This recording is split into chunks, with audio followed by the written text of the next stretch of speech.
అద్దంలో మనిషి. చాలా సంవత్సరాల క్రితం ఒక ఊరిలో ఒక వ్యాపారస్తుడు ఉండేవాడు. అతను చాలా తెల్లగా, పొడుగ్గా, అందంగా ఉండేవాడు.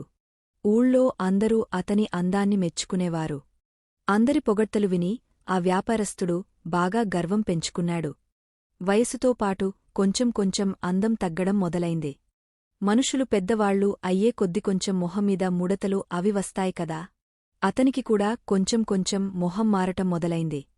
ఒకరోజు అద్దంలో చూసుకుంటే కళ్ల కింద నలుపులు, ముడతలు చూసి చాలా విచారించాడు. అతని అందమే అతని అహంకారం.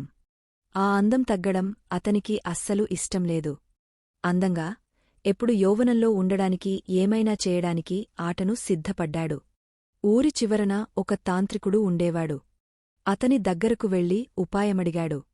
ఆ తాంత్రికుడు వ్యాపారస్తుడకు ఒక అద్దమిచ్చాడు. రోజూ ఈ అద్దం చూసుకో.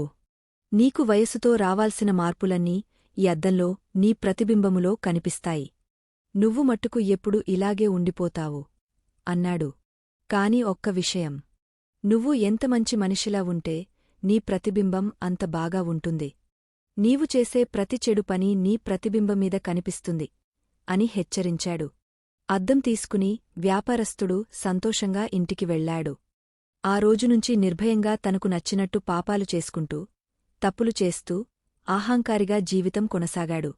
రోజూ అద్దంలో వచ్చే మార్పులు చూసి 5 నిమిషాలు బాధపడ్డా. అతను చేసే పనులు, నడవడిక మార్చుకోలేదు. కొంతకాలానికి అద్దంలో మొహం చాలా కురుపిగా మారిపోయింది. చూస్తే భరించలేనంత అసహ్యంగా తయ్యరాయింది. కాని ఆ అద్దానికి ఒక రకమైన కట్టు ఉంది. అతని ప్రతిబింబము చూడకుండా ఉందామన్న ఉండలేక పోయేవాడు. ఒకరోజు రాత్రి భరించలేక అద్దం గోడ మీంచి తీసి కిందికి విసిరేశాడు. అద్దం ముక్కలు ముక్కలుగా విరిగపోయింది.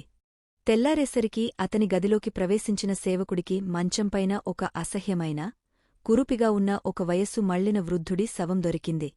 ఎవరికీ ఆ శవం ఎవరిదో, వాళ్ల యజమాని, ఆ వ్యాపారస్తుడు ఎక్కడున్నాడు ఇప్పటికి తెలియదు. ఓరవతల ఉన్న తంత్రికుడికి తప్ప.